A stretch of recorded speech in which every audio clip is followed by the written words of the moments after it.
Hi, welcome back to another episode of Nothing Moves Without Us, a Black Culture podcast. Every 2 weeks, Tatiana and I jump on the mic and discuss Black media from movies, films, and TV shows that we feel have been pivotal in the Black experience. Today, we're talking about JayZ's The Black Album, Mr. I'm Leaving, Mr. I'm Going, Mr. I'm Retiring, I'm out of here. 2003. I'm out of here. But he is here. He's here and there now, which I think is still dope. How's everything going? How's everything? Pretty good, just getting through the weeks. Just thinking about the state of the country. Right. Roe v. Wade got overturned yesterday, which wasn't really a surprise to a lot of people because of the leaked notes from like 2 months prior. Right. Um, but with that, it was, where's the action? What are our Yeah. senators doing? What are our Democratic senators who have been, raising money off the back of Roe v. Wade? What are they doing to fix this, to stop this, to, you know, but um, yeah, it's got people in a real big funk lately, which is completely understandable. Um, yeah, it's a little depressing. Um, Yeah. I heard the news yesterday, like through TikTok and Twitter, and understanding this what it means for all of the women in my life. Thinking about my niece, like she might need it. Like it's a reality. yeah, Um, and it's like you said, it and it's feeling like this. Things are a wash. Things are just a loss, right? Like you brought up what are the elected officials doing? Um, I always go campaigning. back to, huh? They're campaigning off of this. Right, right. Making bank. One of my boys just posted on TikTok like uh, Nancy Pelosi has like this $2.3 million villa and all of that. And just thinking about all the representation. Yeah, I talked about, and like in the YouTube live, I talk about representation on its own doesn't matter because who are the people representing you, and like no one not making an effort. With me, I always blame both sides. I blame the people we elect, but I also blame us socially. Like what we knew it was coming within these past 2 months. Like, was there enough work that was done? Um, and like, what could we have done? I feel like by now we have all the resources to know how to. Oh, should I don't know, man. It always goes back to this hope for me. Like when I see these big major losses, it feels like I lose a little bit of hope because I know it's a big loss to just the Yeah, social culture. And yesterday also they passed. Either they passed or they knocked down like a lawsuit in New York City that would allow people to have concealed firearms uh, throughout the country yeah, as long as you have like a probable cause to use it. And it's crazy, like New York State of all states, but New York City, especially the way it is nowadays. I'm just thinking about myself, like going to New York, like, all right, now I'm gonna grip up now. Like, yo, I yeah, don't know, it's wild out here. I gotta grip up. yeah. So yeah. It's Heavy week of yeah, just bad news. And I think the craziest thing about Roe v. Wade is that there's the focus on access to people having abortions, but that also privacy, you know, right. because a big part of Roe v. Wade is privacy. So now you're leaving it up to the states to make the decisions, and leaving it up to the state to make that decision means that when it was overturned, it almost immediately became illegal to have abortions in at least 22 states. So that is really just not it's just not good for reproductive health at all. I just made a weird connection. We watched In the Heat of the Night, Mhm. like 2-3 weeks ago, and the whole movie is themed around abortion, and it's thinking Yeah. about how, oh man, that gave me like weird chills, because like again, part of every all of this dialogue is seeing that the things that the situations from the past haven't been resolved, and here we are, and again, like what do we do? What can we do? Someone on TikTok he posted like a video of the like the Congress, not the Congress, the judges. He's like, yo, please get these old people out of here.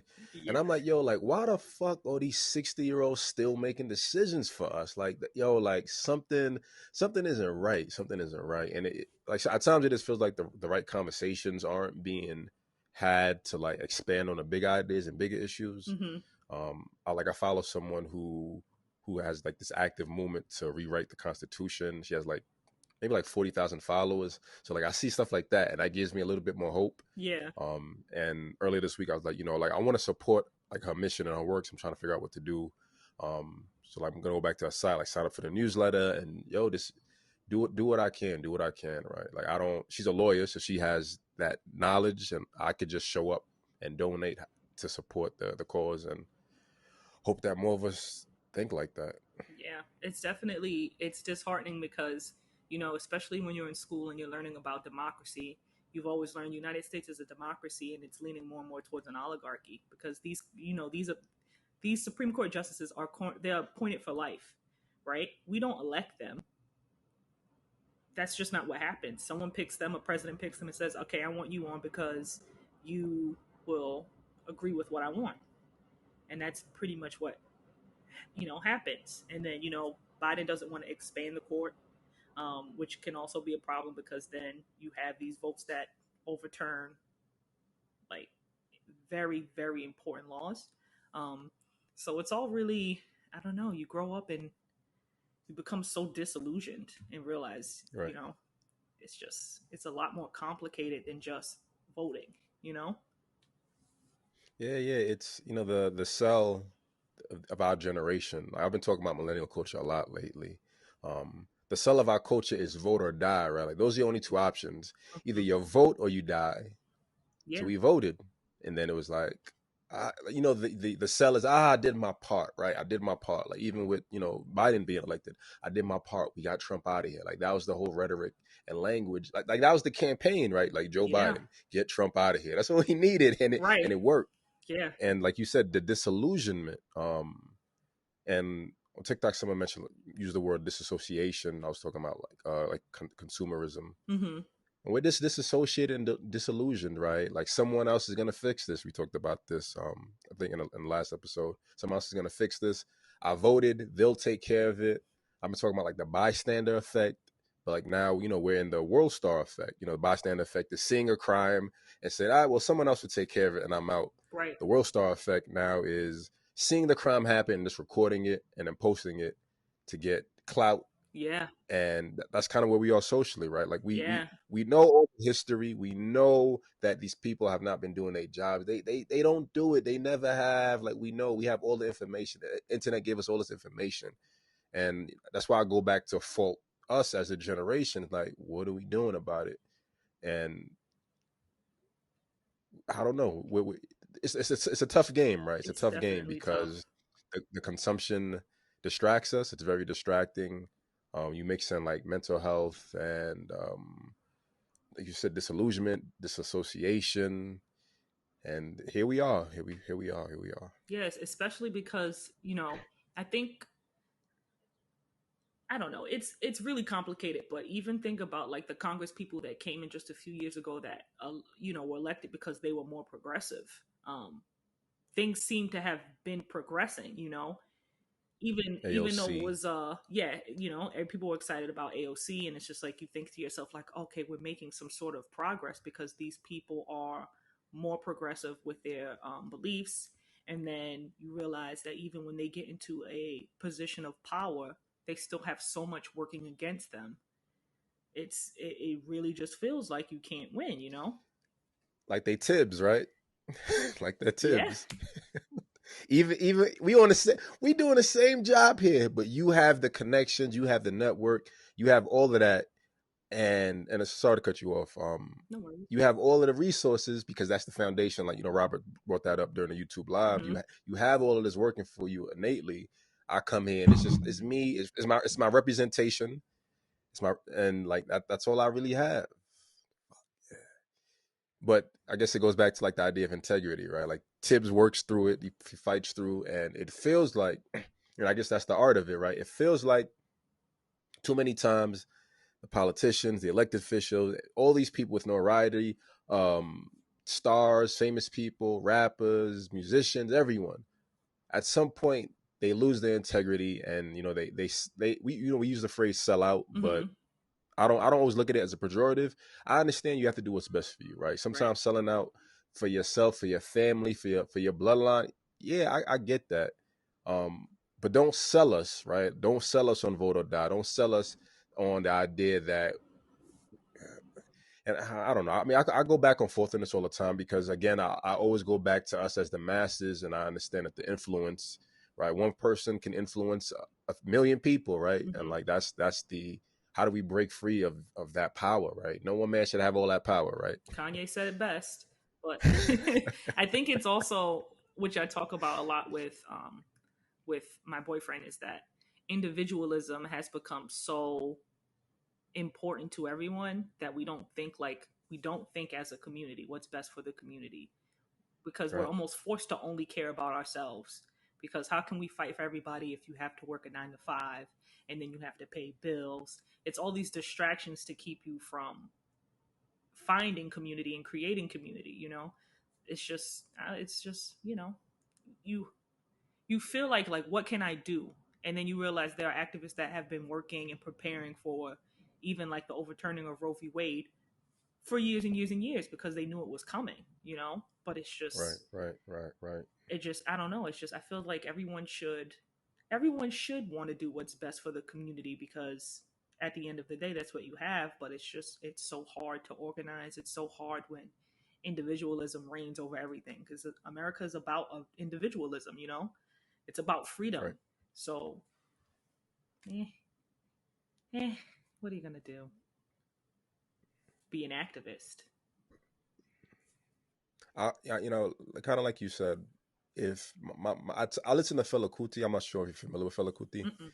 Um, he is a Nigerian pioneer of Afro beats music, Afro jazz, just like a revolutionary.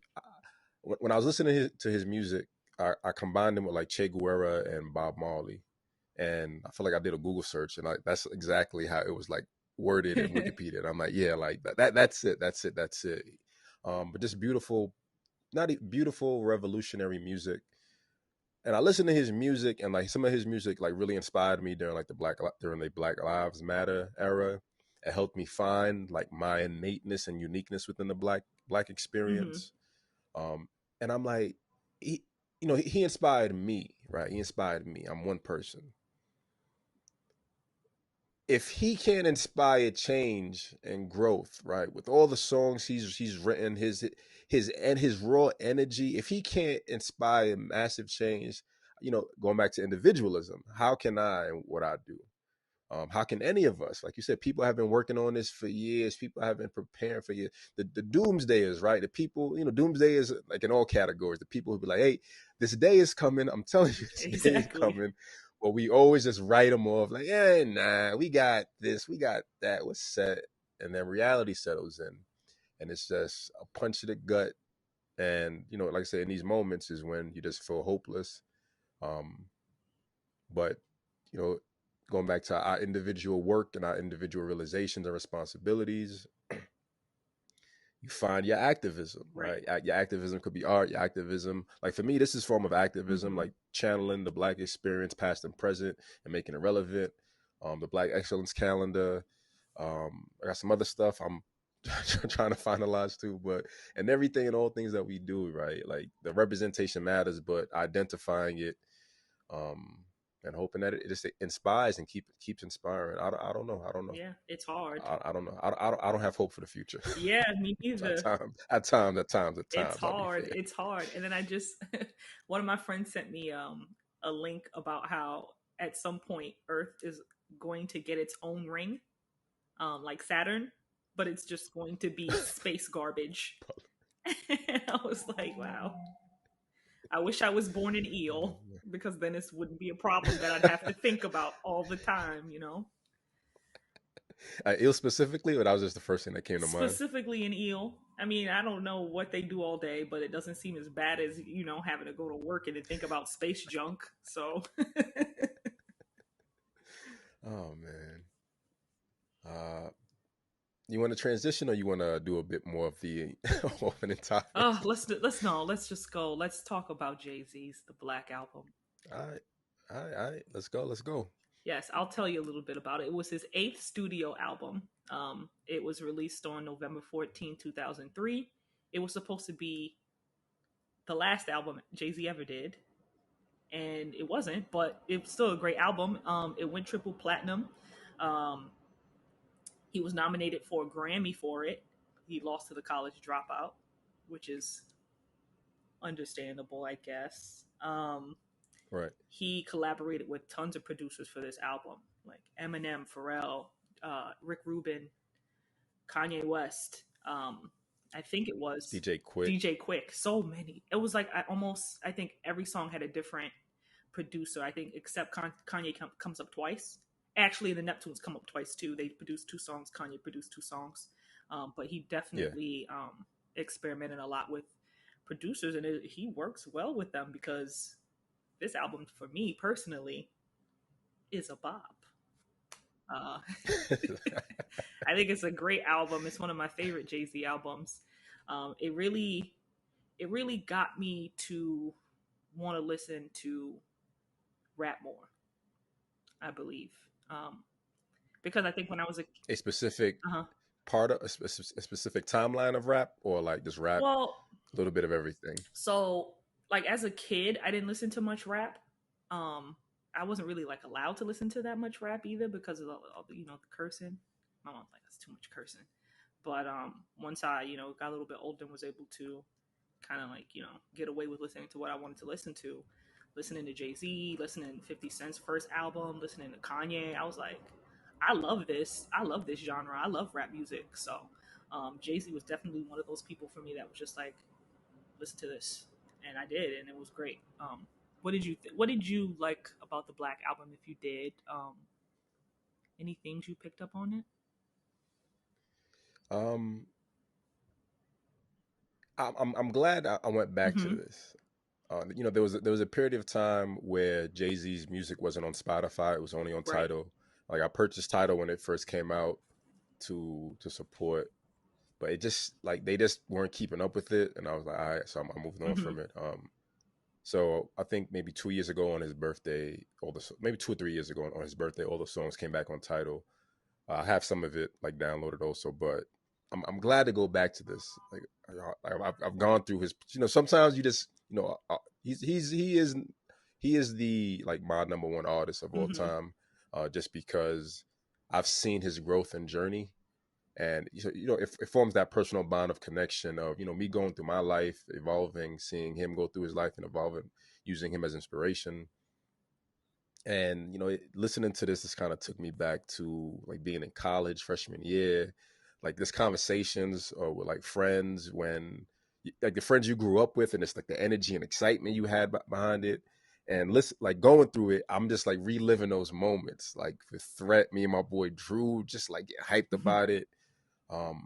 The I love the producer. I never really, maybe I haven't. I haven't really thought about the uniqueness of the producers and this unique different themes. Like every track is just like its own different genre of like subgenre of rap when it comes to production.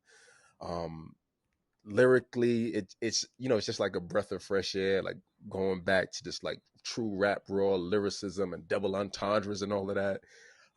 It was a good Yeah, reintroduction. All of that to say, it was a good it was. reintroduction. And granted, last year we did Mm-hmm. 444, and last year on this podcast we did 444 and written testimony. But that's old, it's different, it's less lyrical. This is like, to me, this is JayZ at his peak, like really JayZ at his prime, with him like bowing out, like what's that phrase, like leave on a high Yeah, note, right? Like this was the high note. If he never rapped again, I'd been like, I yeah, get it. You're good. yeah, definitely. I I love this album. Pretty much from top to bottom, and I think being able to listen to it again, Um, Picked up on more songs that I kind of maybe glossed over. Like I didn't really ever listen to like Allure, and then I listened to Allure again, and I was like, "Damn, this is good." So I I definitely think it's a that's just lore. how I pronounce it, Clifford. No, no, I'm not trying to knock. Look, I'm not trying to knock you or play you. I'm just saying, like, this. Sometimes I say shit wrong, and I hope people. Matter of fact, so on the last episode, I kept saying Chief Gillespie, and then you said it. You was like Chief Gillespie, and I'm like, damn, she was right. Why she didn't tell me this whole time? Like that's my mindset on it. I'm not trying to knock you. I'm just saying, like, this is like if I'm not saying it correctly, just put me on, and I'll do the same. It's not me No, trying to no, get I at you. know, I know. I So didn't think that you were saying Gillespie wrong. I just thought that's how you said it because I get teased a little bit for how I say words. So I knew Allure was gonna. okay. I knew Allure was the word that was gonna fuck me up today because I was like, if I say Got Allure, it, got it, got it. someone's gonna be like, why is she saying it like that? But I get like sometimes I'll say terrible or horrible a certain way, or even Wednesday, and people will be like, why you talk like that? I like Wednesday. I like Wednesday. She said Wednesday. I like that. But yeah, so I say always say it like a little bit different. So I tried to say it a certain way, but I don't know. Allure. It's all good. It takes a lot of Allure. effort on my part. I don't think my face moves that way. I get that. I, that's what it Yeah. is too. There are a few words that I can't. I just can't say. Like I used to have an issue saying Nicaraguan. Like I couldn't roll that out. And there's some other words that I just can't. I can't remember right now, but I just don't. I can't Yeah. flow them out. But anyway, Capacity. allure, Capacity used to fuck me up. cap- I used to say capacity, capacity, but that's because I was young. But Allure. I listened to capacity. Allure and it was ended up being one of the songs I like listening to the most. I had to like repeat it a bunch of times because I was like, "Ooh, I like this." But yeah, I thought it was a great album. Yeah. I like that it is. It's reminiscent of what rap albums Hmm. used to be predominantly. It's really just the artist, right? Like really showing your artistry, really showing your capability and your skill to be on 16, 20 different tracks and just produce sometimes ideally back in the day, three verses, 16 bars. Some of these are kind of mixed. Like sometimes it's three verses, Hmm. sometimes it's two verses, sometimes it's 16 bars, sometimes it's 8 bars, but it works with just the flow and the direction that music has been going in. I think the only songs he has like additional voices is "Change Clothes" Hmm. with Pharrell singing the hook, and Pharrell singing the hook for "Allure." I don't know why. Like Pharrell has a good I can't really sing voice, like he like you hear the Yeah, stuffiness, you hear you don't hear the yeah. range, but he makes it work for him, and salute I to love a singer Pharrell, that man. can't sing Salute to because even JayZ does it right, for he does it for the last song for my first song, which is the last song on the album. right, He's right. singing, and I'm like, boy, this does not sound all that great, but I love the enthusiasm. I love the passion. It's my Yeah, life. my Right, right, baby, right, and you're like, whoa, you can't sing, but I get it. right, You hear that struggle in his voice. right, right, Yeah. right, right, right. Yeah. But you want to talk about that first song on the album? This one was Well, I think the next part is the oh, album okay. cover art. My bad. So yeah, the album cover, just simplicity, right? Just pure simplicity. Uh, I think I've like for me this was like one of the I think one of the album covers I like the most because it introduced like the Mhm. simplicity, right? I feel like all of his album covers are picture of him in some capacity, but there's more detail to it. Reasonable Doubt, him with the I'm not sure what that hat is called. A It's not a trilby? fedora. Um, Is it a trilby? trilby maybe. Okay. With the, Hmm. cigar, pinky Yeah, ring. You have In My Lifetime, where it's just like him reaching in. About to get the click yeah, clack. You got the Hard Knock Life, yeah. et cetera, And the Black Album is just like, yo, like you don't need to see me. I'm out. Like I'm Yeah. out. I'm out. I'm out. I'm out. It's over. And I love that. I really love that. I And love it's that. literally just, yeah, you're right. It's effortlessly cool, because with other Yeah, album yeah, covers, it's kind of like, that effort, that specific kind of look you're trying to get across. With this, it's just simply JayZ on the front cover. You're, like you said, holding his hat, the brim of his hat, and it's completely black, so it doesn't distract you from anything. So I definitely like the cover. I think it's cool. yeah, yeah. Very plain, but like it says a lot too at the same time. It's just focused. Right. It's like time to get to work. Um, Yeah. Definitely. I guess it came out in 2003. I can't really think of like how significant of a year that was for everyone across the board, but I do know that with that album, like it was on Obama's, like it was something that Obama referenced like more than once. This album. So it's definitely around the time where he was running for president.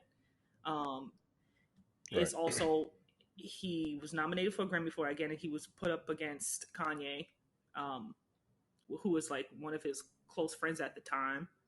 Um, and it was his last album, or it was supposed to be his last album of all time, and he did a tour after that. But as we know, he continued to make music. Um, I'm thinking like, Yeah, I think I'm just go thinking ahead. for 2003, yeah, because I think I was a junior in high school at the time, or a sophomore in high school. Um, yeah. Yeah, so I remember with this that the documentary Fade to Black came out Hmm. simultaneously. So it was kind of like a dual project. Fade to Black was I think I forget wait, I mean I think he was performing at MSG. Let me try to get the full information. Um it's just 2004 documentary actually. So Fade to Black was 2004 documentary, like documenting the process of making the Black album. And I think like with that, I know what was really going on with him in terms of the significance of the time. So that was him, saying retiring on one hand. I think on another level, saying like f the game. Like I've done enough, right? I've done as much work as I could. I reached the height of success, so it's kind of time to dip. That was the falling out Hmm. with Dame and Biggs and like that whole Rockefeller team. Respectfully, you got too much Harlem dudes in there, and they started getting too Oh my comfortable. gosh. It's true though. That's how we present that. At the end of the day, I feel like that's just what it is, right? Like, at the end of the day, you're gonna ride with your burrow. I Yeah. get it, I get it, I get it. But yeah, I feel like he took the stories that I've heard and remember was that JayZ went like on a vacation and he came back and like Cameron was like executive president and all of this and all these different roles, and he was like, all right, like y'all doing too much. It's time for me to head out. Um, that's the like around that time he became president of Def Jam, I believe also, and like that wasn't really Yeah. working out. Like he wasn't a good president. He had tension with like Joe Button, LL Cool J, a bunch of artists because he wasn't allowing them to step out. And I had the realization that great rap, like everyone has a good lane. Hmm. Everyone has a lane, and being being the CEO of a record label doesn't really work. I feel like it doesn't work when it comes to like Hmm. northern rappers. I think southern rappers do it well. Cali rappers do it well, but it doesn't work up north. I think there's too Yeah. much ego for up north artists that managing other artists, their timeline doesn't work because you're inserting what works for you. Because do what I do, right? Like, and if you're not doing what I do, then like Yeah. you're not gonna eat because I know what's best because I'm JayZ, Yeah. which I get, but it's not good for the game. The game needs diversity, and he realized that. He steps down. He transitions into Rock Nation and everything Do else you he's think that doing has now. something to do with like the difference in, with New York rap is like different from borough to borough? Because you did kind of hint at that. Yeah, I feel like there's less. All right, I'm gonna trace. I'll make this simple because I ramble. I want to connect it to like the South and connectivity and community. I feel like the South is more Hmm. community oriented, and I kind of being founded with the South being like the home place of slavery. And once black people in general started moving up north, like you Hmm. find your separatism. You know, Harlem for me is predominantly African American. I think of Brooklyn. I think of like West Hmm. Indians predominantly, except for like maybe Bed-Stuy. Um, Going back to like individualism we talked about earlier, like the North just kind of breeds individualism. There's a bigger Hmm. need for ego, but up north ego is like false. It's all Right. cap to me. Like down south, like Yeah. people about it. And I think up north it's just this cell of ego and needing to over Yeah. control and over impose because of Yeah. New the York rappers separatism. don't Yeah. rep New York City. They rep their boroughs. So, you hear Right, right, right, DMX, right, he's not saying like, yeah, I'm from New York. He's saying I'm from Yonkers. right, Same thing Cameron is gonna say he's from right, right, right, Harlem. right. JayZ's he's gonna rep Brooklyn, and he does that this whole album. So it's definitely one of those things too where like, I feel like if you're from LA or you're from Oakland, you're repping your city as opposed to repping, you know, like the smaller breakdown of it. But I guess that's what comes with being from New York is Right. that, it's while it's all in the same place, like I'm sure we only grew up maybe an hour from each other, but we probably had some very different, feelings about like rap music or who's better, who's the better borough and all that. But it at the end of the day, it shouldn't matter, but it'll still matter Right. like a little bit, I guess. All right. It's funny, like earlier when you were talking about not listening to rap when you're younger. I didn't really listen to rap when I was younger either. I didn't really care for it. I think Pac was one of the first Hmm. rappers I really got into, and I was towards the end of his death. I remember one of the first rap songs I really liked was "Domestic Violence" Hmm. by RZA, and it's just a song where him and his girlfriends arguing and fighting and call each other hoes and Yeah. niggas and bitches and stuff like that. And I'm just a little kid. I'm like, I like this is entertaining. I like the bullshit, right? Um, but then like I finally I used to Hmm. like Memphis Bleak more than JayZ. I'm like Jay, damn, I like Bleak because he's young, he's hungry, and I Yeah. kind of resonated with him. Then I started listening to Jay, and I was like, I Yeah, gotta switch definitely. over. Gotta But switch it's just funny how New York City is so small and so divided a lot of the time, especially when it's borough by borough. Because you even think about like people count over. on Right, Staten Island all the time, and that's where Wu-Tang Clan is from. right, right, right, and that's like that should just be hit right. Like um, LL Cool J has Rock the Bells. It's like this organization when they do concerts, and they're doing they're doing a show I think in like Hmm. August in New York, August or July, and they have rappers from every borough, but they don't have anyone from Staten Island. I'm like, yo, you couldn't get like Wu Tang anything? Just something weird I was thinking Yeah. about just because you brought up like Wu Tang and Staten Island, just like People who always else but them, right? yeah, Like people you always got to forget incorporate them, about Staten Island and that there are black people on Staten Island. I'm guilty of doing that too. I'm gonna be honest. yeah. It's so funny because last year I went on vacation. I went to Jamaica, and I happened to get sat at a table with these girls from Staten Island, like these two, well, like women, these two black women from Staten Island. And when we were like talking, I was like, "Oh, where you guys from in New York?" And they're like, "Oh, we're from Staten Island." I was like, "I didn't even know they had black people over there." And she was like, "Are you serious?" Right, And I right, was right. like, "Yeah, sort of." But of course, we're everywhere. Why wouldn't they be in Staten Yeah, Island? I didn't know. Right, right, right. But yeah, apologize. But let's talk about the first track versus the last track now, right? And so Okay. Yeah, the yeah, yeah. first song on the Black album is December 4th, which is produced by Just Blaze. And it's called December 4th because that is JayZ's birthday. And it pretty much starts out with his mom talking about JayZ, talking about her son. She's like, she's kind of giving you the Right. backstory of how he was conceived, about the labor that she went through to have him.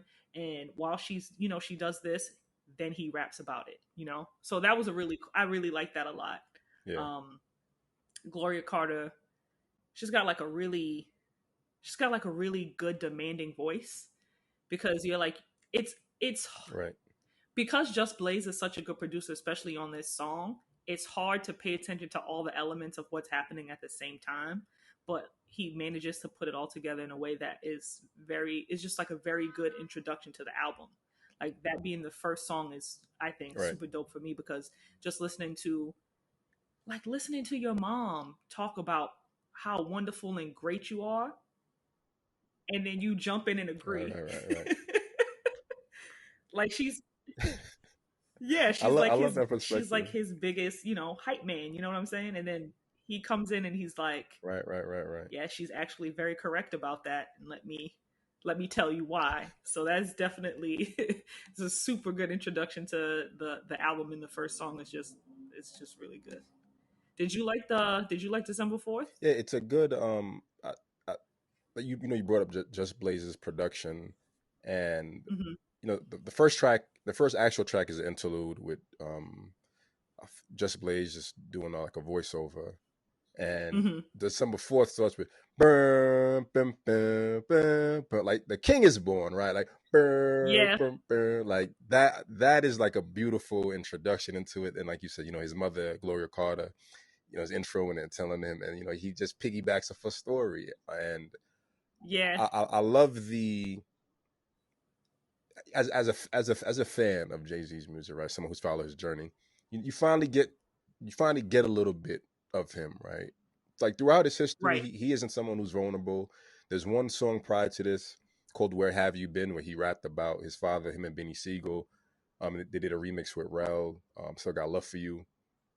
But outside of that, he doesn't really share himself with you. So hearing this and like hearing his story again, like hearing the king of rap, right? Hearing the story of the king of rap being born, like it's a dope way to intro it. It's a good dope, being his last album. He's just, I'm gonna share more with you, and I feel like it sets the tone for the rest of the album of him just being a bit more vulnerable, him sharing, these little small intricate details. I like the way the verses are set up. The first verse is about his early life, like his parents conceiving him. I was Right. conceived by Gloria Carter and Agnes Reed, who made love under the sycamore tree, which makes me a more sicker MC. And my mama would claim, like, just liquid drip, right? Certain Yeah. flows are just liquid drip, and I thought of Yeah. that with like Notorious Thugs.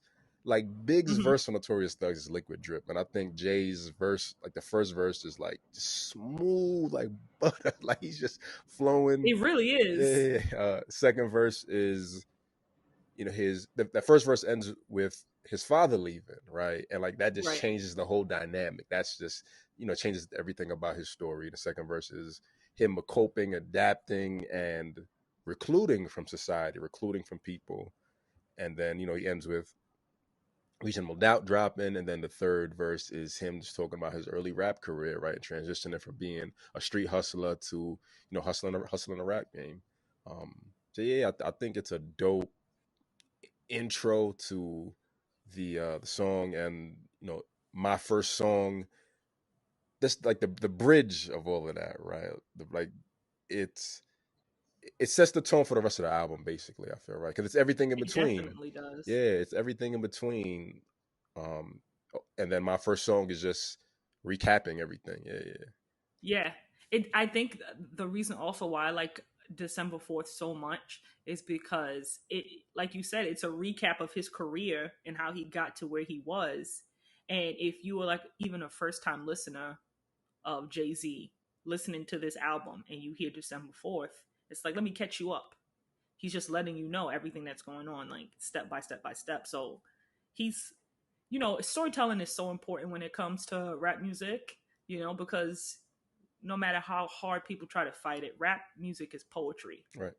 and he's a poet, and the way he lays it out, and just the fact that you could just be so cool that you're like, I want my mom on this verse, and then they're just talking about him, and it's just like you said, it's just so cool. And you said, what is it called? You said liquid drip. That's a perfect word to describe. Lyrical drip. Lyrical drip. Oh, I thought you were saying liquid drip. I'm like, yeah, liquid drip. Yeah, Maybe I I said like that. liquid, but I Lyrical drip. it could be both. Fuck it, right?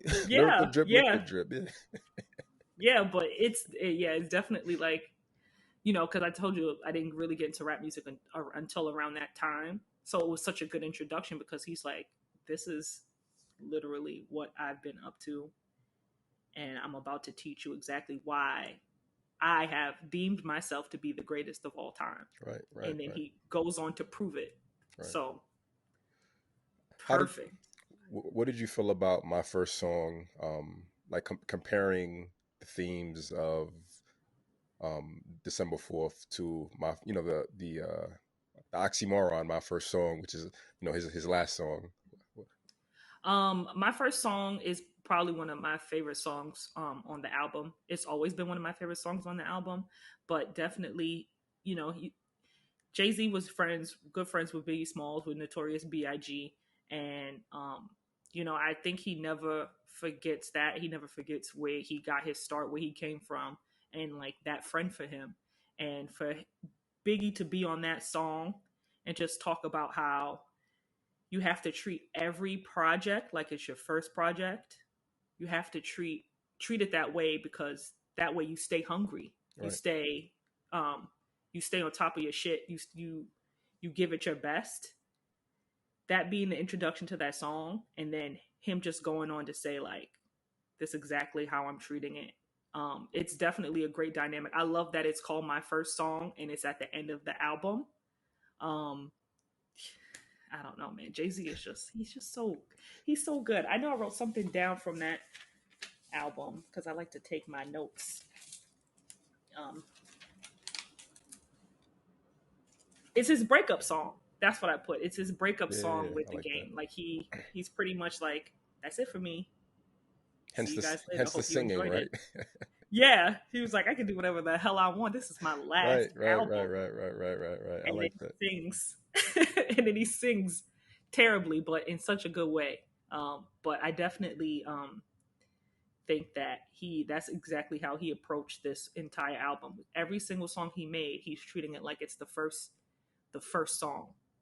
Um, and because of that, they don't they don't all feel the same. They all give a different vibe, like you said earlier, but it's still cohesive Right. because he's giving you a wide array of what his talent is and where it can take you.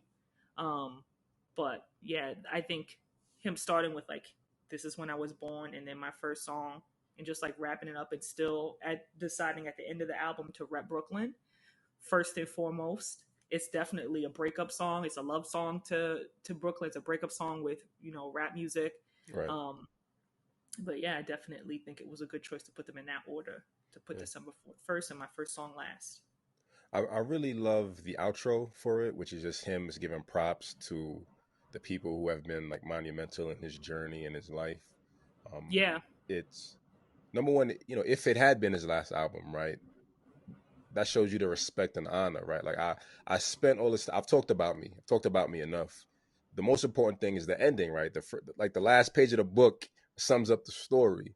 So I always look at acknowledgments as these are the people who helped shape me into everything I just kind of told you about. It's like this first public. Number one, your mom, you made the album. How crazy is that, right? Like it that's beautiful, right? That's beautiful. is. Like really conceptualizing, like making a music project, right? And then like, ma, like I need you to do a voice over, right? And she goes on to do more voice work in 444. She reads her poetry, like you said. She has like that demeanor and voice for it. Yeah, First time acknowledging like Beyonce, like what up, B, right? Like yeah, just finally, we knew all along, JayZ, but thank you for finally, acknowledging it. Um, and that's the humility of it. I think that's always the humility when you give props to everyone and anyone who kind of helped pave the way for you. yeah. I just want to point out something from the chorus. I'm not going to sing it because I'm no singer. But Take when he take the goes, you don't want to take the risk. Take hell no. Okay. But when he's like, it's my life, it's my pain and my struggle. The songs that I sing to you is my everything. Treat my first like my last, and my last like my first. And my thirst is the same as when I came. I'm not going to do how high he does it. I don't think I can hit that note. Game. But I could. came. But yeah, it's just a great sign off of a chorus too. I just really admire him for just giving that chorus his all and just going like, you know what, I can't sing, but this is so personal to me that I have to, and he just Yeah. does it. Yeah, yeah, Pretty absolutely, absolutely, fearless. absolutely. You got to Yeah, be right. Like you said, yeah, this is it. I'm out. Yeah, I can't say nothing to me anymore after this. I sang. I'm out. I'm out. I like that. yeah.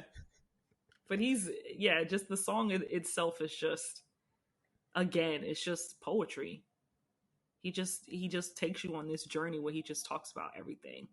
Um, just talks about, like, what it's like to I'm sorry, I'm reading the lyrics too, as I go.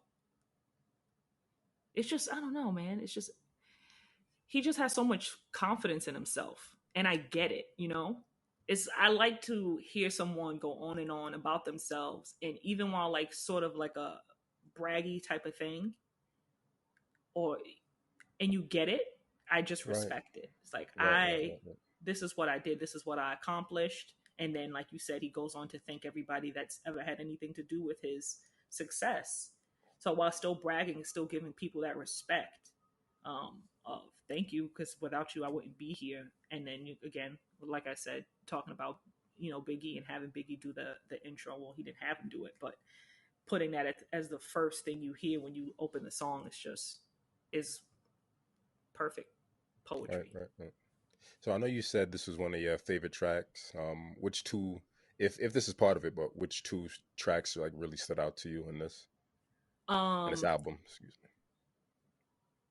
it was hard. It was really hard to pick. Like I said, I mentioned Allure before, as like, it's something that grew on me because I listened to it a bunch. But I have to say my favorite two songs on this album are Lucifer, which was produced by Ye, and 99 Problems, which Okay. was produced by Rick Rubin. That song the is one of my top favorite songs of all time. 99 Problems is just,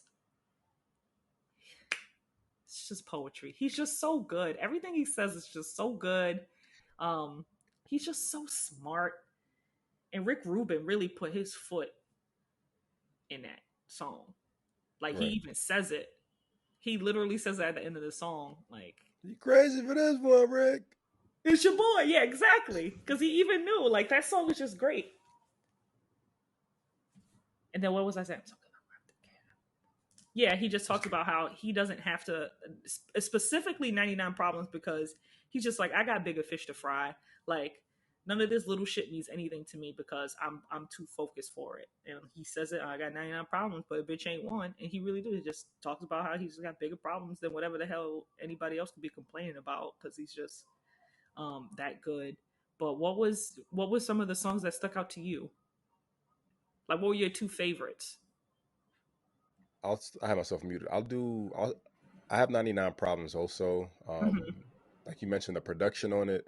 I, there's like a cowbell that comes on periodically that I love. And I mean, throughout this album, there's the production has all these little additional elements. Like when if he's rapping about a car, you hear the car engine. Mm-hmm. I forgot the other ones, but there these other yeah, small elements where he has like these keywords that pop out, and they add the element and the sound to it, and I just kind of I love that. I love that. So the cowbell 99 Problems really did it for me, but Mm-hmm. I really love the language for 99 Problems because he's deconstructing the word bitch. Mm-hmm. Traditionally, bitch is just viewed as being in relation to women. Mm-hmm. Technically female dog. Um, I was thinking about the word bitch assness, which is Diddy's keyword now.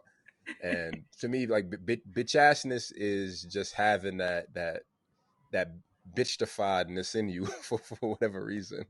In the first verse, he's talking about like the industry, this bitch of an industry, right? He talked Yeah. about Hot 97 radio. What is it? Radio.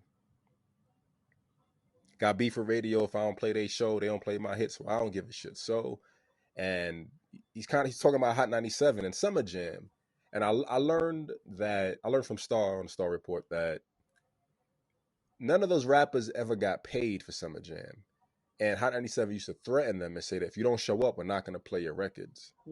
The Wow. only the only rapper that I've been aware of, through this information that has gotten paid is Mhm. Eminem. I think they paid Eminem like 100,000, but none of the other Wow. black artists ever got paid. It be your own So people. yeah, yeah, yeah. I mean, granted, it's Hot 97 is owned by what Clear Channel, which is owned by groups that shall not be named.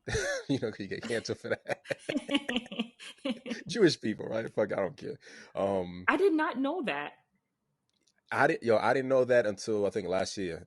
Like he brought that up because he Star and Buckwild in the morning. So Mm-hmm. he be Star drops knowledge on like all Summer Scam. How Summer Scam isn't even the 97th caller. You just have to call and be excited, right? If you call and be like, yo, I won. Nah, you ain't win. But if you're like, yo, did I win? Yo, I won. Yeah, of course you won. We need that energy. Um, so yeah, like and that's fuck you to the industry, right? Part of him also leaving, right? Like this Mm-hmm. industry is whack. I think he was still on the Def Jam, the Island Def Jam, so he was still compartmentalized and under the umbrella of the industry. So I think on one level saying, fuck you to the industry, like I'm out, I'm free. I'm not sure if that was his last album with Def Jam. I'll look that up in a bit. Mm-hmm. The second one is, a bitch of a cop, but also a bitch dog, literally a bitch dog who's gonna smell the drugs in the work in his trunk. Like he shared that story on like MTV Uh-huh. back when MTV used to Be a thing. matter. When it was not just ridiculousness for 24 hours of the day. You know, respectfully, I think MTV and BET, MTV is like white BET now. It's just like they just kind of balance each other out with just nothing that's relevant except entertainment for a specific group. Um, and the third verse, which is a dude who has some bitch assness in him, Mm-hmm. a bitch nigga, as we say. Other song was Threat, and Threat is Knife Wonder. You got Cedric the Entertainer. Yo, what's up, pimp? It's Threats. That's right. That's the Threats, pimp. Me and my boy Drew. Salute to him. I think he's Chef Drew on IG. Mm-hmm. Me and him, we went crazy over this song. Put that knife in your, because think the act of violence, right? You have R. Kelly sampled, and this is a warning. Like, imagine someone singing, "This is a warning" through an act of violence, right? Like, that's terrifying. That's terrifying, right? Like, that's someone who can sing violence to me. Like, I know something's off with you. So the production on that, this Jay just talking his hard Brooklyn violent shit.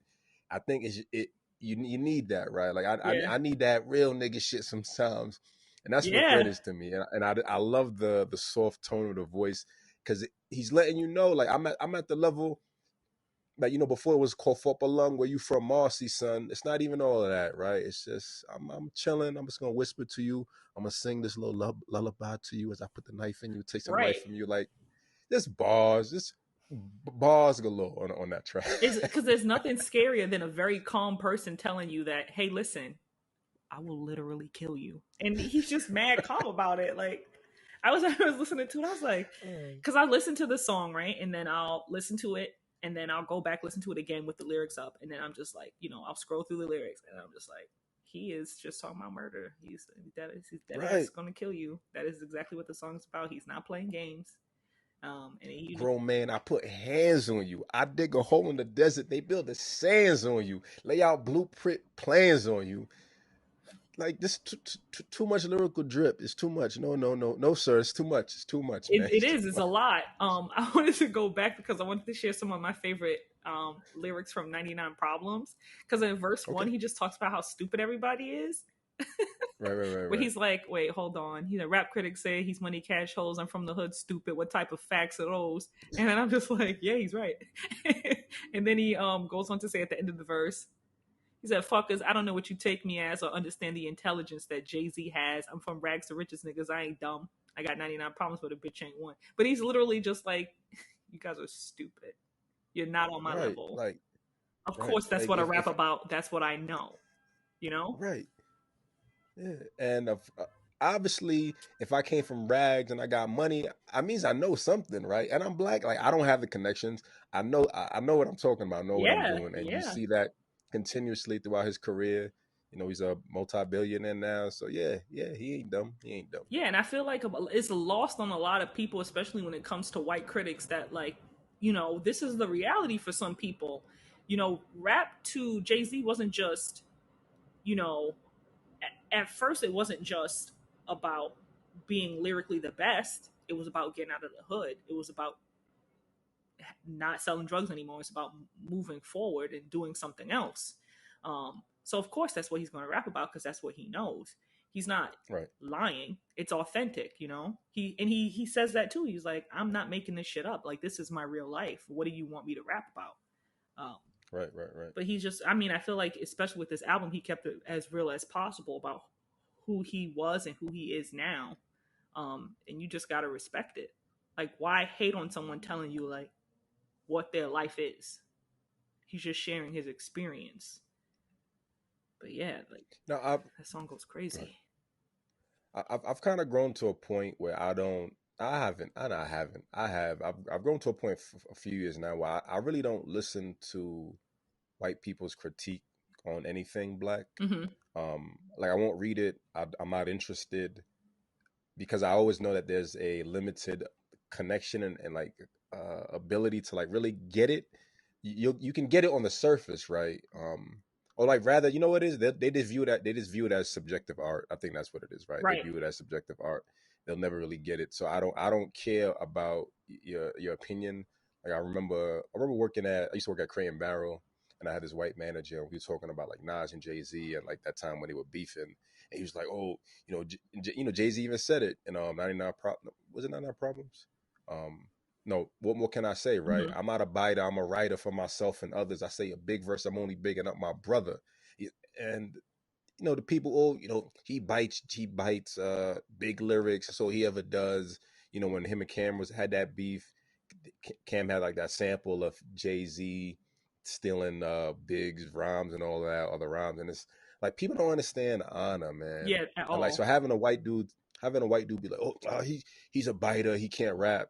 I'm like, what do you know? What do you really know about rap? Like, what do you know? I understand you know it on the surface, but Mm-hmm. what do you really know? It's Yeah. it's kind of like what ASAP Yams said. I don't know if you ever seen this tweet from ASAP Yams. He said it, rest in peace. He said it a while back. It was I think April 2012. He says, "I hate white hip hop heads. No offense, I just don't like y'all." Yeah, And he's just yeah, kind of like, yeah, "What are yeah. you gonna tell me about rap music that I don't already Culture, know, that I haven't lived right? already?" Because I think that's a one of those disconnects that a lot of people don't understand. They think a lot of people think just because they go in and listen to a bunch of rap music that they now become this like connoisseur of rap. And it's not just about that. It's also about lived experience. It's also about empathy. Like all those things have to play a part in understanding rap music as a whole, especially, good rap music. So like who are you to come in and say, well, I don't like this song because he's rapping about this specifically. Okay, that's not a good critique. That's not a good Right. criticism. Like you don't know where this man is from. Like learn. You have to learn to critique. You know what I'm saying? You don't have all the facts. You're Yeah. critiquing an idea. You know? And I also use that with and not saying I always say everyone's allowed to do what they want. That's just me. It's equivalent of men excuse me men criticizing or reviewing women's album or music or Mm-hmm. content that is focused on womanhood. There's always going to be a limitation and understanding, Yeah. a level of understanding.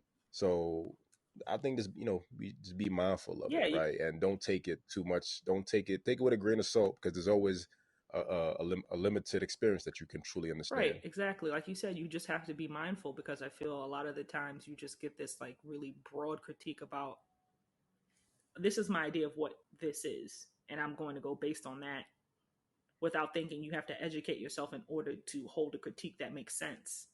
If you don't have Right. that back info, you don't have that education, then what you're saying is pointless. Like who are you to come in and tell us about this when you have no idea, you have no connection to it? Right. Yeah. Was there another verse or bar that really stood out to you, or any other like key verses or bars that stood out to On you, 99 Problems or just in general? or in In general? general? Oh yeah, definitely. A Moment of Clarity, that was produced by Eminem. What did he say? Second verse he says music industry making money. Or no, he says truthfully I want to rhyme like common sense, but I did 5 mil and I ain't been rapping like common sense. which is which I think is so funny because It's what we talk about before when you say like the whole sellout thing, where he's like, Right.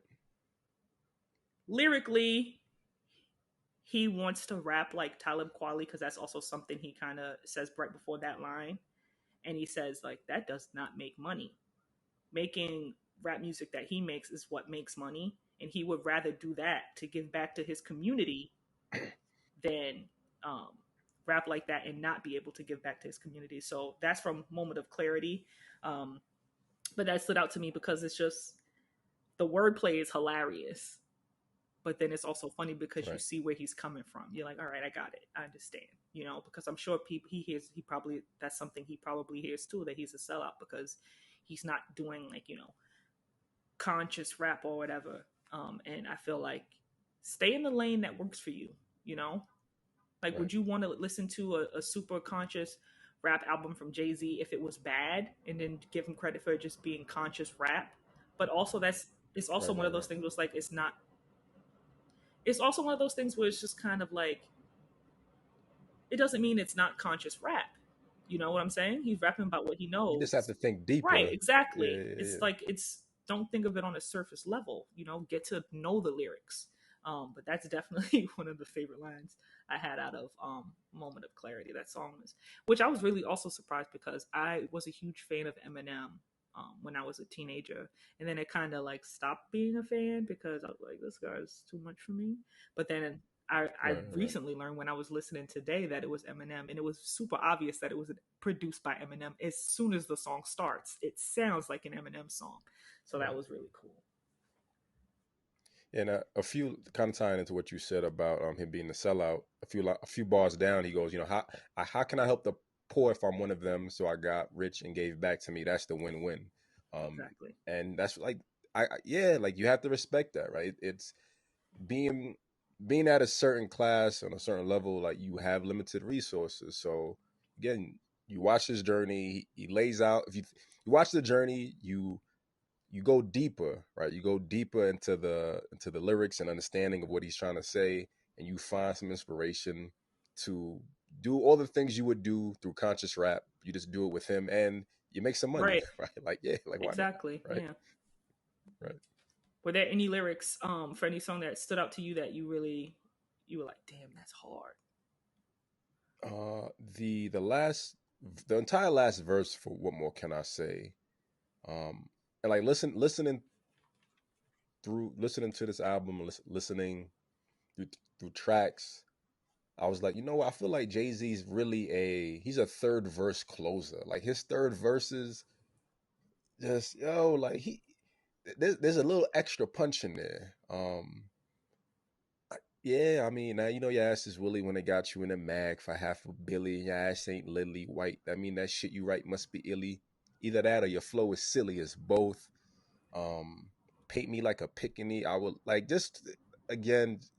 This was it wasn't realistic to like pick Yeah. lines or but this verse really kind of stood out to me, and just the overall theme I think of third verses is offering a little bit extra more like he like JayZ really being a closer. Yeah. Yeah. He's just, you're right. It's hard to pick even just a sample of a verse to talk about because there's so much context that you just need to include because Right. everything he says is he thought about. It's it's profound. You could tell the hard work he put into it. Um, I don't think it's hard work, right? Because for the most part he freestyles everything, right? So it's just it's and part of I think part of the artistry is just the innate, and we see it in the Fade the Black documentary, right? He just goes in the booth and he finds the lyrics, right? They're like I talked about this being like the peak of JayZ. This is like when a lot of mixtapes with JayZ mhm. came out. Um, there was one called From Marcy to Hollywood, and he's doing an interview with someone, and he's talking about like his process and how he started rapping. And he says, if the beat is like boom, boom, boom, boom, boom, boom, boom, boom, he's like, I come in and I'm like da da da da da da, and he's just like, I'm just so in sync with the beat. Like that's how he perceives it. He talked about writing lyrics on brown paper bags when he was younger, and he would run out of paper, so he just started, the song Lyrical Exercise. is really how he like learned to conceptualize and just rap off the top of his head. He just rap and remember and rhyme and keep things in his head, and I'm I don't like yeah I don't know if it's hard His work. brain's too good, I don't know if Clifford. it's hard work. I mean, I don't know if it's hard work. I feel like it's maybe it's not hard work, but being able to freestyle like that is crazy. That is insane. I can't think that fast. I think that fast in my Right, dreams, maybe, but like not in real life. You ever have dreams like that where you're like rapping and it makes sense to you? yeah, yeah, yeah. I have dreams where I'm spitting Killing it, right? bars, and I'm like, and I wake up and I'm like, I only got the. I don't have it Yeah. anymore. I'll be sad. That Yeah, happens to me too. I think it's I'm wild. a lyrical genius, and then I wake up and I can barely string a sentence together. But I, I think I think part of that right is like when you sleep, you're finally mhm, relaxed and like trying to write lyrics. Like I'm writing lyrics mhm, now. Like trying to write lyrics, trying to write song. It's about escaping from all the external right. influences and just being able to kind of focus. So like being asleep, it's just your mind. Every single word is just connected. Your brain synapses are connecting, so everything's there. And it's just finding a way. You know, if you want to rap, maybe you want to rap. Do you want to rap in real life, Tati? Do you want to rap? No, I don't got the Really? I feel like you having that dream about rapping is like some internal, maybe. like you have some type of poetry and literature you want to get out, right? Maybe. I used to write short Okay. stories. You know, I used to write short stories, but I only am ever a good rapper in my sleep. So maybe I maybe I need to check that out. But do you think JayZ Yeah, I like is in that. some sort of dream state when he's rapping? Because the fluidity of the lyrics is insane to me. That's just insane. I've always really respected people that like could go and freestyle and just it's just boom, just endless, just Right, right, right. bopatry, as I like to call it. Like, how do you, yeah, bopatry. Bopatry. How do you do that? That's, Like Tick is the basement back in the mm-hmm. day, right? When Tick is the basement rappers. And granted, some I feel like some of those lyrics are like Yeah, pre-made. I think it's really just being in the yeah, zone. Like I've had a few zones in my life. Like I used to get it a lot running, where it's just my body's just moving automatically, and I can be anywhere and everywhere. I've had some like creative zones where I'm just like focused, and knowing how to hone and control that zone, I think is like part of right. artistry. So yeah, find your Yeah. artistry. It's dope to hear that you used to write short Yeah, stories. I I used never to knew write that. short stories. Nothing I've ever shared with anyone at all. But I stopped because you know you get the times where it's just you don't have you had like a block, it's writer's block. Um, but yeah, like I respect that artistry from JayZ completely because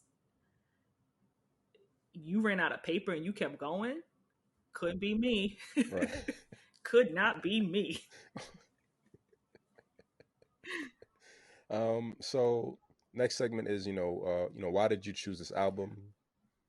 Definitely when I said I'm excited that you chose it. I said I was glad to reconnect, but I'm really curious as to why you chose I this chose album. this album because this is one of my, I think, one of my favorite albums ever to listen to.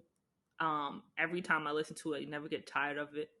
Um, and then now re-listening to it and knowing a little bit more about it, how there was like almost a different producer for every song. You're like, that's cool because every song, like we said, gives you a different vibe. So I definitely picked this album because I just love JayZ. I've always been a big fan of JayZ, and this was the album that really made me um, listen to him more. Like, made me listen to him more. You know what I'm saying? Because he's just so good. Um, I don't know. I just have a lot of respect for him as an artist because he really gave this album his all, and it felt like it. And it's just super enjoyable to listen to. And like I told you, well, I didn't tell you this, but when I heard 99 Problems for the first time, I was like, what is happening? And then on top of that, you know, the even the music video for it was dope. It's a completely black and white, Right.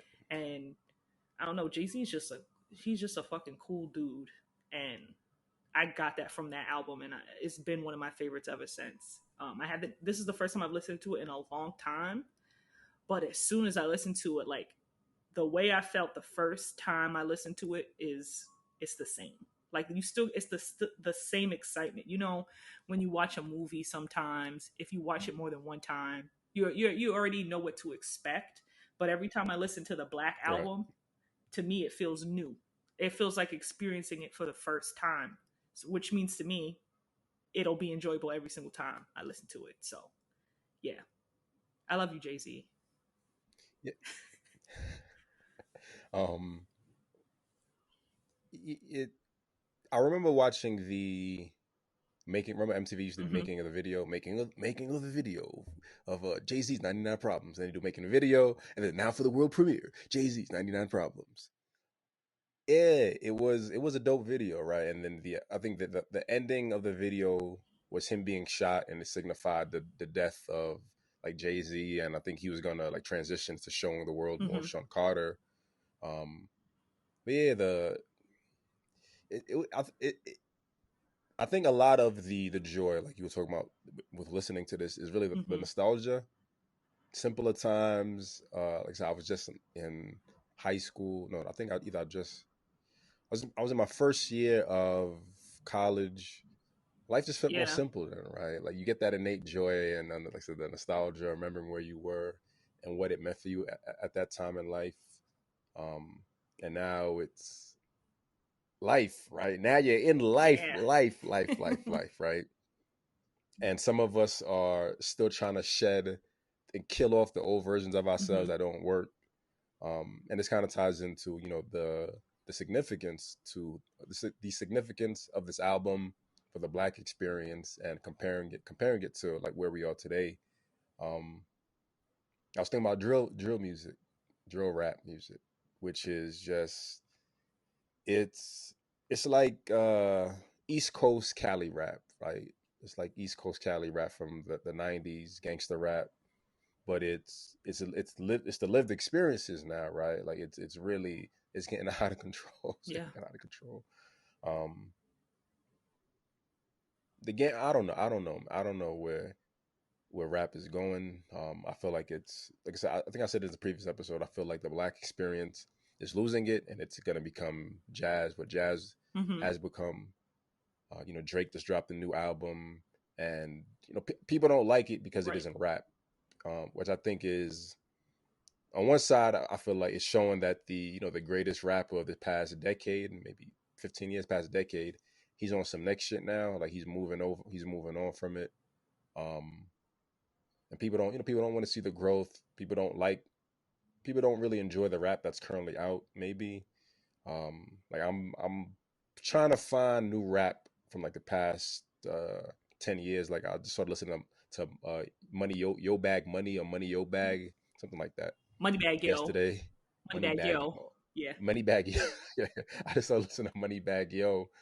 Um, and he has, I think his last album, he has two tracks where he does like samples. They like rap right now Mm-hmm. is sampling, right?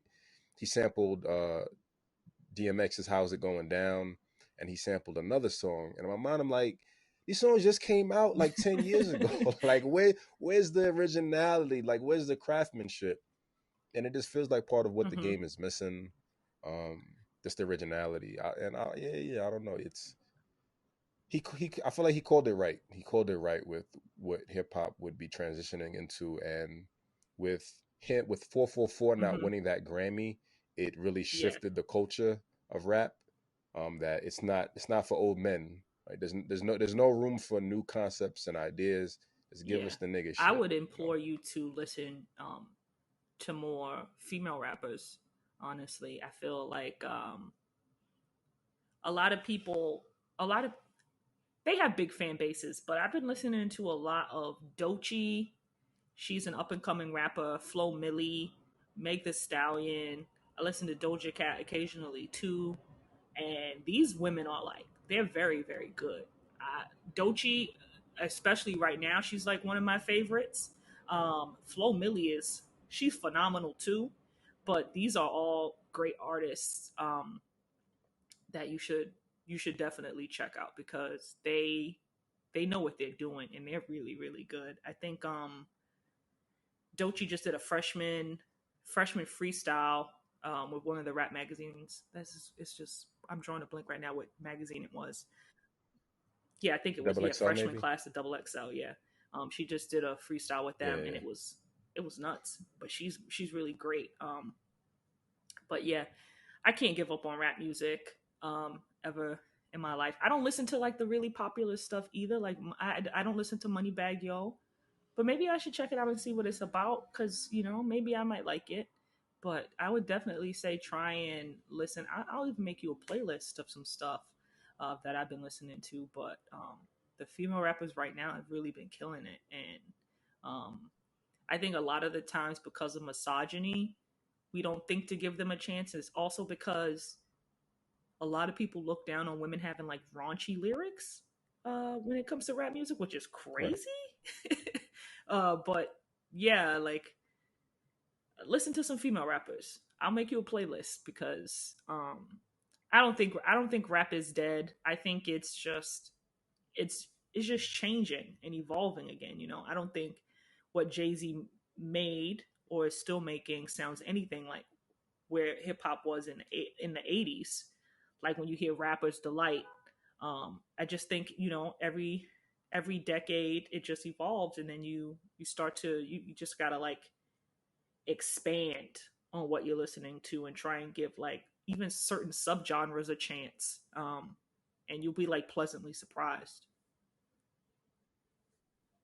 Right. Um, so on one level, I think part of my challenge with listening to new artists, Mm-hmm. new music in general, I'm a very particular Mm-hmm. person with everything. Um, my base for female rap was, MC Light, Queen Latifah, Mm-hmm. and Lil Kim, Foxy Brown. Um, I don't like over I don't like the over sexuality of I don't like over sexuality when it comes to Mm-hmm. selling and marketing, right? Like Lil Kim, her music was raunchy and rap, and I loved it, but there was like the lyrical genius and craft and artistry behind it, which I kind of like. At some point, rap, hip hop, all of it just became about Mm-hmm. the commercialism, and for women, it becomes over sexualization, which I don't have interest in that as a Mm-hmm. listener consumer of art. Missy Elliott, I went through like all of Missy's albums. Um, my standard for I think for rap is Yeah. always going to be lyricism.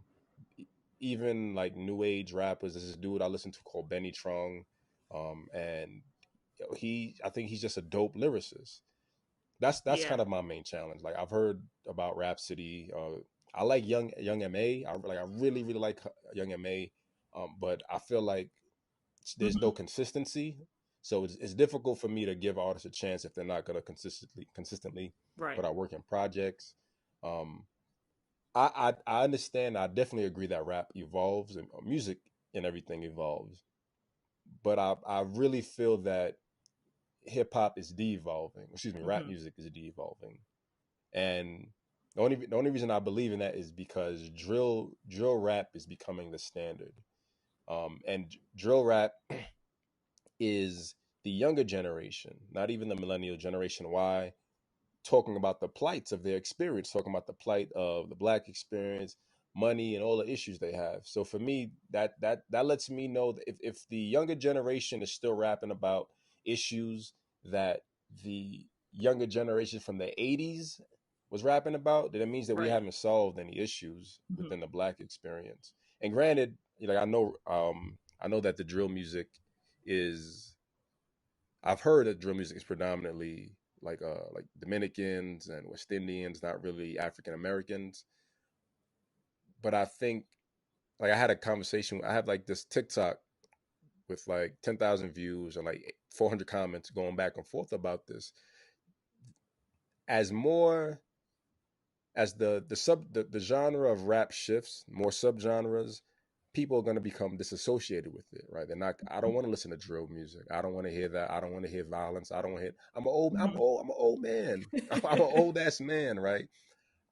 The standard for me now when it comes to new rap is like 444 is like it's contemporary rap. It's mature rap. Like I Right. need that. I want something new, right? If I want old violent Right. shit, I can just go to the past. And knowing what the culture, knowing what marketing fuels, for me, it feels like rap is going to slowly de-evolve. And like I said, go back to Mm-hmm. what jazz is, right? Black people slowly start to disassociate with it, and you know, the white rappers will make a reemergence. That's like my worst case scenario within rap, unless Mm-hmm. something drastic changes within like the Mm-hmm. next five I just years. wanted to touch on what you said about like Missy Elliott. She was raunchy though. Missy was raunchy, but I Well, no, not like she was yeah, she nasty. was nasty, but and I vibe with that. But she Yeah, had the I know. I lyricism. The do. She lyricism is a definitely standard. has the lyricism, but I also feel like sometimes because of capitalism and sex sells, that's a huge part of the reason why so many artists get so sexualized. But the lyricism is there with Megan Thee Stallion. The lyricism is there with Doja Cat. Doja Cat is she's really good. Flo Milli, the lyricism is there. Dochi, the lyricism is there. So I really do think that you should um, give them a chance to just give them a chance, period, and like listen to them just to see if maybe you would like something. And I will say, like you're right, like it can get a bit raunchy, but they're good as shit. They're good. They really are. All right, I'll take your playlist, but it I don't. From what I've heard, Megan Thee Hmm. Stallion has ghostwriters. Like my standard is you. I want your pure artistry. Um, so that'll be my I only didn't know she thing. had ghostwriters. If it's an artist who that's what I mean. I could be wrong also. Maybe it's just me Hmm. tacking on to my biases why I don't want to fuck with her. But yeah, I'll take that Okay. playlist and I'll report back whenever Yeah, I'll work on we it. both get a I'll work on chance. that. All right, so thanks for rocking out with us. Our YouTube live for this will be on July 7th. We'll finalize the time and we'll post dates in advance. Yeah, that's what we got. Until next time, peace. Bye.